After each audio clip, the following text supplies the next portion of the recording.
Apartment పరిస్థితులకి సుజాత గారు నమస్కారం.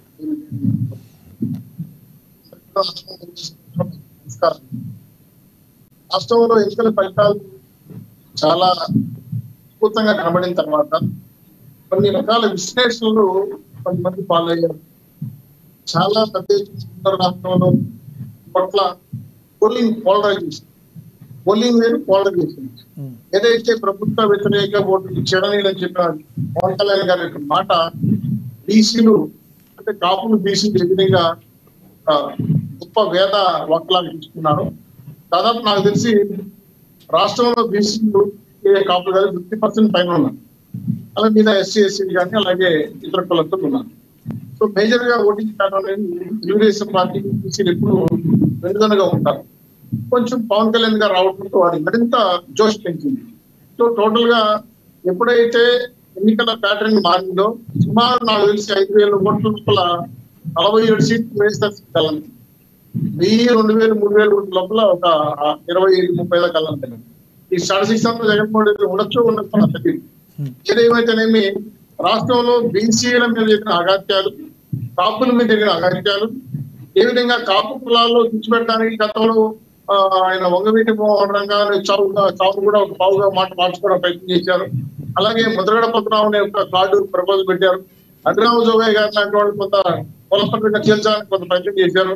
అలాగే బొత్స సత్యనారాయణ, కటా లక్ష్మీనారాయణ, కేడి లక్ష్మీనారాయణ లాంటి వాళ్ళు కూడా కాపు కులాల్లో వివిధ రకాల సీట్లు చేయడానికి జగన్మోహన్ గారు చేసిన ఎన్నికల్లో జరిగిన ఎత్తుల్లో భాగంగా అవి అప్లైతం కాదు.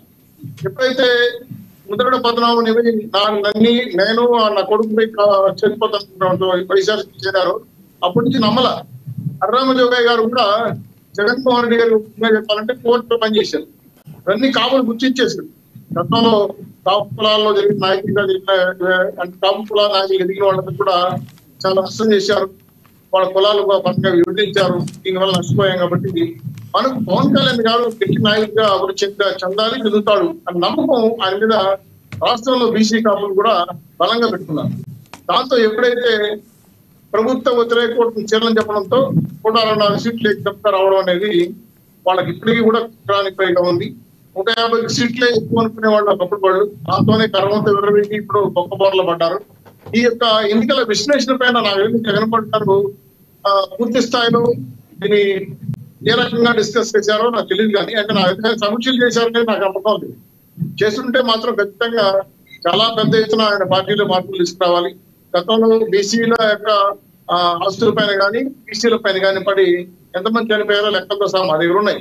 కాబట్టి ఇవన్నీ గుర్తించిన జగన్మోహన్ రెడ్డి గారు పవన్ కళ్యాణ్ గారితో ఎక్కువగా శత్రుత్వం చేసుకోవడం వల్ల బీసీలు కాపులు మన పార్టీని వీడి వెళ్ళిపోతారు అనే ఒక భయం ఆయనలో కలిగింది. నేను ఇంకో మాట చెప్తున్నాను నాగ్ గారు. నాకున్న సమాచారం ప్రకారం ఒక 6-7 నెలల్లో జగన్మోహన్ రెడ్డి గారి కేసు విశ్లేషణ రావడంతో ఆయన పూర్తి స్థాయిలో దూరం అయ్యే పరిస్థితి, జైలు పోయే పరిస్థితి. పార్టీలో ఇప్పటికే విజయసాయి రెడ్డి లాంటి వాళ్ళు పూర్తిగా ఎంపీ మందం తీసుకొని వేరే పార్టీ కలుపుకోవడానికి మంత్రాలు ఇప్పటికే 2 సార్లు ఫిట్టింగ్ అయింది. రాష్ట్రంలో ఎమ్మెల్యేలు 11 మంది ఎమ్మెల్యేలు జగన్మోహన్ రెడ్డి చేస్తే 10 మంది ఎమ్మెల్యేలు తీసుకొని పెద్దిరెడ్డి నాయకత్వంలో వేరే పార్టీలో కలుపుకోవాలని వాళ్ళకు డిస్కస్ చేస్తుంది. టోటల్ గా జగన్మోహన్ గారి పార్టీ ఉంటే అంటే కాంగ్రెస్ కి ఇటు బీజేపీకి నష్టం వచ్చే విధంగా భావించి కాంగ్రెస్ లో కలుపుకోవాలని ప్రయత్నం చేసిన జగన్మోహన్ గారు పరిస్థితులు పరంగా చెప్పాలంటే అక్కడ అనుకూలం చెప్పుకోవడంతో ఢిల్లీలో జరిగిన రాజకీయాలను కూడా చూశారు మీరు. అక్కడ కూడా ఫలితాలు రాకపోయే కొద్దికి కొంత డైలమాలో పడ్డారు. ఏంటి నా పరిస్థితి, నమ్మిన వాళ్ళు తల్లి చెల్లి కుటుంబ సభ్యులు దూరం అయిపోయారు. ఎవరైతే 5 మంది రెడ్డి ఉన్నారో సజ్జల, వైవి సుబ్బారెడ్డి, సాయిరెడ్డి, పెద్దిరెడ్డి, ఇంకా ధనంజయ రెడ్డి ఇలాంటి వాళ్ళందరూ కూడా ఇప్పుడు దూరం వెళ్ళిపోయారు.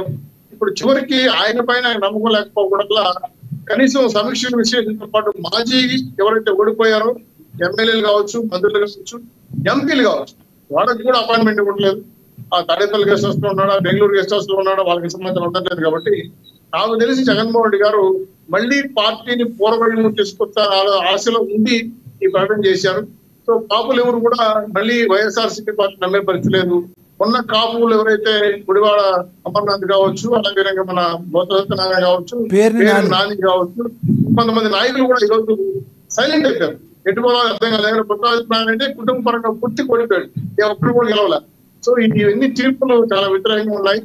జగన్మోహన్ రెడ్డి గారు రాజకీయ పరిధి చెందిన నాయకుడు ఏదో వాళ్ళ నాన్నట్టు పెట్టి ముఖ్యాంశానికి వచ్చేసారు కాబట్టి మళ్ళీ ఈయన పార్టీలో మళ్ళీ మీరు ఉండి కొనసాగాలంటే మాకు ధైర్యం చాలట్లేదు. మళ్ళీ ఈ పార్టీ పుంజుకుంటున్న నమ్మకం కూడా మాకు చాలా మంది వైఎస్ఆర్సీపీలో ఫైర్ బ్రాండ్స్ చెప్పిన వాళ్ళు కూడా ఈరోజు అడ్రస్ గ్రంథాలైపోయారు. నాని కావచ్చు, పేర్నాని కావచ్చు, రోజా కావచ్చు, పచ్చతనాని కావచ్చు, ఇలాంటి చాలా మంది గుడిపాటి అమ్ముతారు కావచ్చు, చాలా మంది ఈదిలో కూర్చు మాట్లాడే ప్రశ్నలు కూర్చొని పెద్ద ఎత్తున అంబటి రాంబాబుతో సహా నాకు తెలియదు. ఇప్పుడు అంబటి రాంబాబు తప్ప ఎవరు కూడా కనబడదు. ఆయన కూడా ఫైర్ బ్రాండ్ అంటే చౌదరి గారు ఫైర్ బ్రాండ్ అంటే గుర్తుకొచ్చింది. ఇప్పుడు శ్రీరెడ్డి గారి ఇష్యూ ఏంటంటే ఆవిడేంటో సూసైడ్ చేసుకుంటాను అంటుంది.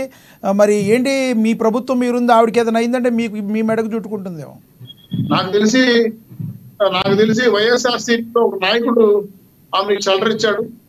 ఆమెకి వాళ్ళిద్దరి మధ్యలో దాన్ని ఏ సంబంధం ఉంటారో నాకు తెలియదు కానీ సంబంధాలు ఉండేటివి. అంటే దాన్ని సోషల్ రిలేషన్స్ ఉండేటివి.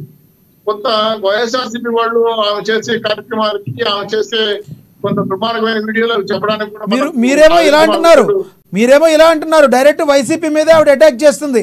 కనీసం టీడీపీ వాళ్ళు పక్కన పెడితే వైసీపీ వాళ్ళు నన్ను ఎవరు పట్టించుకోలేదు, నన్ను ఒక కార్యకర్తగా లాగా కూడా చూడడం లేదు అని చెప్పి వైసీపీ పార్టీ మీద దుమ్మెత్తిపోస్తున్న పరిస్థితి. నేను ఒక మాట చెప్పదలుచుకున్నాను సార్. శ్రీరెడ్డి గారు అనే వ్యక్తి రెడ్డి కాదని విన్నాను, బ్రాహ్మణ్ అని విన్నాను. బహుశా వైఎస్ఆర్సీపీలో ఉండే ఒక నాయకుడు, నాకు అలా పేరు చెప్పడం ఇష్టం చెప్తున్నా, తనతో ఆయనకున్న లివింగ్ రిలేషన్స్ తో రెడ్డిగా మారారు. ఆయన వైఎస్ఆర్సీపీ కార్యకర్తగా లీడర్ డెవలప్ చేస్తాను, పార్టీ కోసం పనిచేయంటే మొదట్లేదు కొద్దిగా డబ్బులు ఇచ్చారు, చేసింది ఆవిడ. ఆ తర్వాత మీటింగ్స్ పెంచుకోవడానికి సొంతంగా కొన్ని వీడియోలు చేస్తా వచ్చింది. ఒక రకంగా చెప్పాలంటే తెలుగుదేశం పార్టీని, జనసేనని పొట్టి కాళ్ళ మీద లేసి లంబోదాలు మాట్లాడి చెప్పరాని వినరాని రకరకాల మాటలతో ఆవిడ చెలవుతో సోషల్ మీడియా మంచి ప్రచారం తీసుకొచ్చింది. బట్ ఆవిడ గుర్తింపు కష్టాన్ని వైఎస్ఆర్సీపీ టిష్యూ పేపర్ లాగా వాడుకొని వదిలేసిన ఉద్దేశంతో ఆవిడ ఇప్పుడు జగన్మోహన్ రెడ్డి గారు తిరుగుతా ఉంది. మరి ఆయన ఎందుకు తిరుగుతా ఉందో ఈయన తెలుసుకున్నానో నాకు తెలియదు కానీ వాస్తవంగా అయితే జగన్మోహన్ రెడ్డి గారి వైఎస్ఆర్సీపీ పార్టీ వ్యక్తితో ఆమెకి లివింగ్ రిలేషన్ విషయాన్ని ఆమె వీడియో ద్వారా చెప్పిన విషయం నేను చెప్పడం ఆవిడ చెప్పింది కాబట్టి ఇంత ముందు పెడుతున్నాను. సో ఈవిడికి మరో పవన్ కళ్యాణ్ మీద కానీ చాలా మంది కానీ వ్యక్తిగత దోషం కూడా చెప్పింది కాబట్టి కొంతమంది కేసు పెట్టారు. ఆ కేసు అరెస్ట్కి వచ్చింది. అరెస్ట్కి వచ్చినప్పుడు కూడా కనీసం నాకు ఎవరు అరెస్ట్ చేయరా అనేది జగన్ రెడ్డి గారి వైఎస్ఆర్ పార్టీ నాకు అడిగినట్టుంది. అప్పుడు వాళ్ళందరూ కూడా మొహం చాటేసినట్టున్నారు. సో ఇప్పుడు ఆవిడ టీడీపీ వాళ్ళైనా ఆడుకోవాలని కూడా ఒక వీడియో చూశాను నేను. అది నిజమా కాదో ఫేక్ నాకు తెలియదు. సో ఇవన్నిటి కూడా మాకైతే దూరం కాబట్టి వాళ్ళు ఏ విధంగా ఆ రోజు పేటీఎం బ్యాచ్ ఎవరంగా సోషల్ మీడియాలో మాట్లాడిన వ్యక్తులందరూ కూడా ఈ విధంగా డబ్బులు ఇచ్చి, నాకు తెలిసి నిన్న కూడా 59 యూట్యూబ్ ఛానల్స్ ని అంటే డిలీట్ చేసినట్టు చూశాను. అవన్నీ కూడా వీడియోలు చేశారు. వాళ్ళు అసలు కూడా మూసేశారని కూడా చూశాను పేపర్ నాకు వచ్చిన సమాచారం ప్రకారం. అప్పుడు ఏవైతే ఆయన కొనుక్కున్నాడో వైఎస్ఆర్సీపీ ప్రచారం కోసం వాడు అనుకున్న యూట్యూబ్ ఛానల్ కూడా చాలా క్లోజ్ అయ్యి ఈవిడ కూడా సొంత ఛానల్ పెట్టుకోండి కాబట్టి దాని ద్వారా జగన్మోహన్ రెడ్డి గారికి ఒక భక్తురాలుగా పార్టీకి సేవకురాలుగా పనిచేసినట్టుగా తన వీడియో చూశాం కాబట్టి సో లాస్ట్ వచ్చేప్పటికి ఆమె ఏవైతే ఆశ పెట్టుకునిందో కొంత విడుదల రజని మీద కానీ, రోజా గారి మీద కానీ చాలా చిలక్తులు మాట్లాడింది ఆవిడ. వాళ్ళని కూడా వ్యక్తిగతంగా దోషం కూడా చేసింది చూసి ఆ వీడియో చూశాను. సో వాటెవర్ మేబీ ఏమైనా ఉండొచ్చు కానీ కారణాలు ఏమైనా సరే ఆమె ఆ విధంగా మాట్లాడుకుంటే మంచిదేమో. బట్ ఆవిడకి ఏదో ఆశలు చెప్పి మాట్లాడిచ్చారు. ఆవిడ కూడా వాడుకొని ఒక పక్కన పడేశారు అంతే ఆమె చెప్పిన మాటలు. సో ఇవన్నీ కూడా వైఎస్ఆర్సీపీ అంత వ్యవహారాలు